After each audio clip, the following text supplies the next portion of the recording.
Hello and welcome to The Excerpt. I'm USA Today health reporter Karen Weintraub.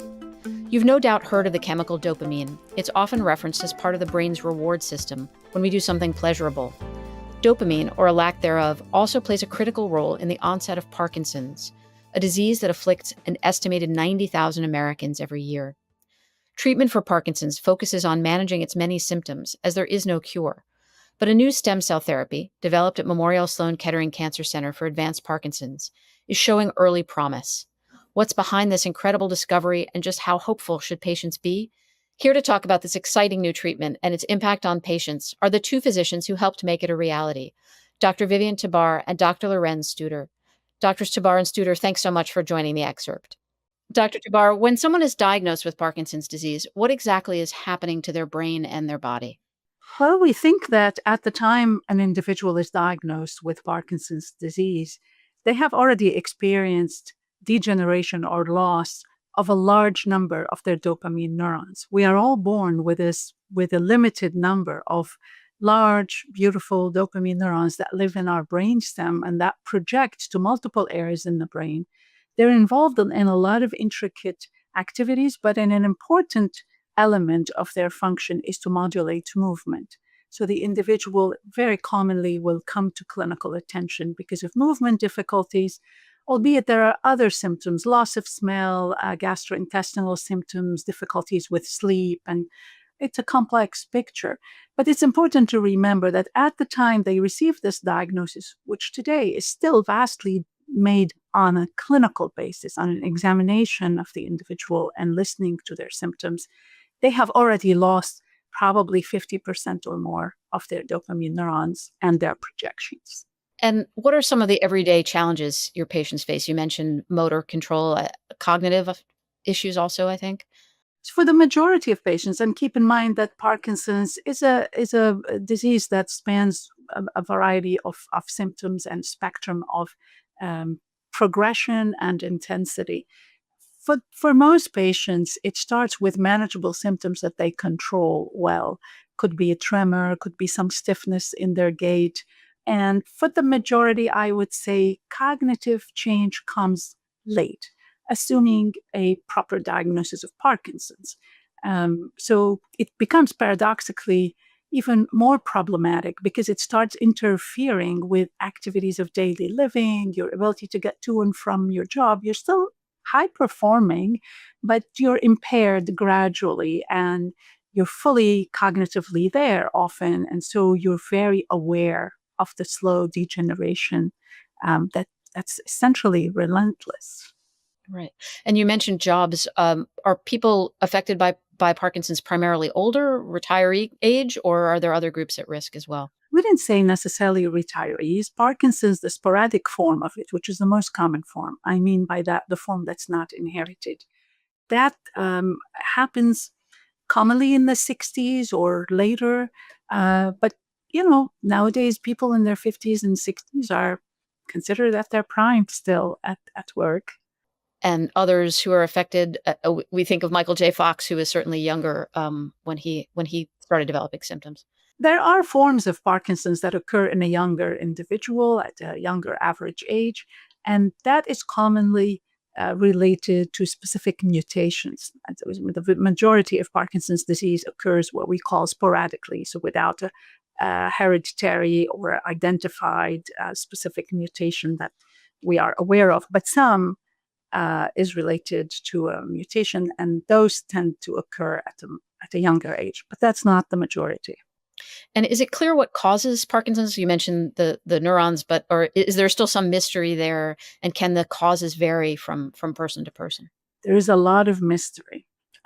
So in simple terms, we do not know the etiology of Parkinson's disease very specifically.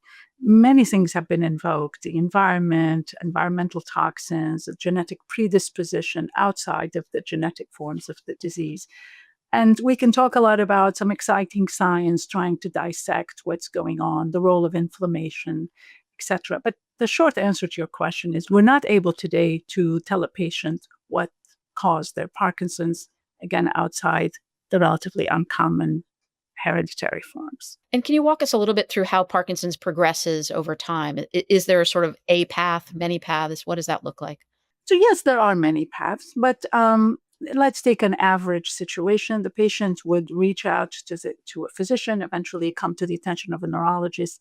They're examined, a brain scan is obtained. In the case of Parkinson's, often that scan is fine and normal to age. And the symptoms are identified often, as we said earlier, motor symptoms. The common situation is that they get started on a form of dopamine that can reach the brain. And that makes them feel better. And that is often referred to as the honeymoon period. And that goes on for a few years where the patient is almost back to normal, but dependent on the medicine. And as time goes by, the disease process is such that they are losing more and more of their dopamine neurons. And at some point, the treating neurologist starts escalating the dose of the medication. And there are other medications that can support that. But essentially, within a few years or several years, depending, they reach a point where they're starting to experience side effects from the medication and a shortening of the periods where they are feeling okay and functioning. And that is where we start getting stuck, in that there are no new medications that, I shouldn't say no new medications, there's always new medications, new formulations that try to extend the ability to help the individual. But you clearly plateau in terms of the effectiveness of pharmacological therapy for a lot of patients, not all. There are options that are surgical, like inserting electrodes, that is called deep brain stimulation, which will work for some patients. But we reach a point where the patient has lost most of their dopaminergic neurons, and there is not much more that can be offered today to help the individual.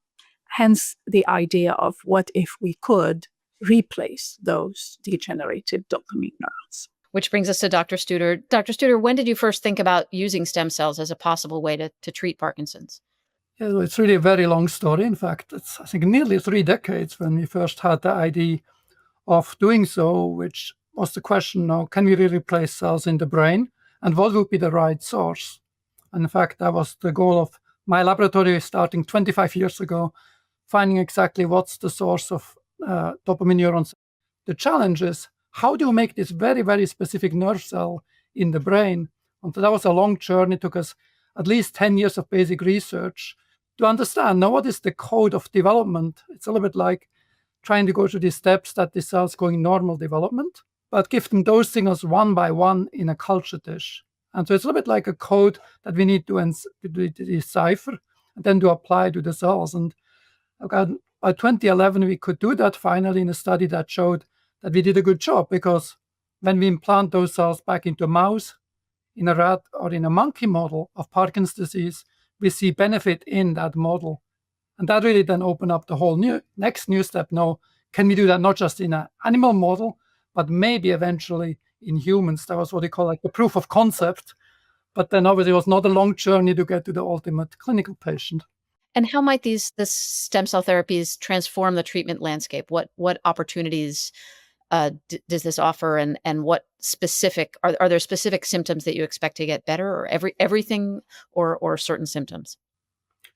Yeah, so it's, as we discussed before, because the dopamine acts primarily on the movement-related symptoms, that's the area where we think we can make the biggest impact. And so whether it's also going to affect other symptoms, it's more questionable. Now, for example, again, we said the patients can have loss of smell, they can have problems with severe constipation, and at later stage of the disease, cognitive issues. And at this point, we don't have a good reason to believe that this therapy will also help with those symptoms.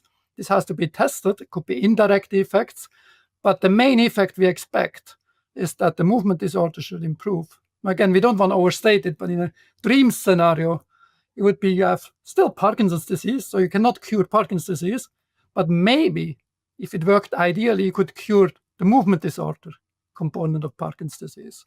And so I think that's really what we are trying to develop with this type of cell therapy. And maybe in the future, this will open up the same approach for other cell types that might affect all the symptoms as well. So it's also kind of opening up the door to many other cell therapies in Parkinson's itself. and maybe in other diseases as well, because it's one of the first cases now where really you're actually replacing nerve cells in the brain, which sounds like a little bit of a science fiction approach. But I think this is one of the first examples where we really try to attempt that and hopefully opening the door now for applications in the future. And you said we can't call this a cure. Obviously, it's early days, but what would it take to get to a cure? More cell types? Yeah, I think because, again, Parkinson's has more than just a movement disorder. So others, not just movement related, there is late stages cognitive problems, gastrointestinal problems, sleep problems.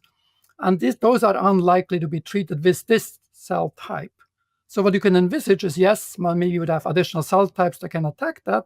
Or ideally, you brought that up, now what causes Parkinson's disease? It would be a complementary approach, where you would give these cells back, because many dopamine cells are already lost by the time you are diagnosed.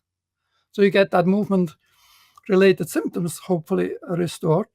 But at the same time, you'll find, like the whole field, many thousands of researchers try to do that, find a therapy that can slow down or stop the progression.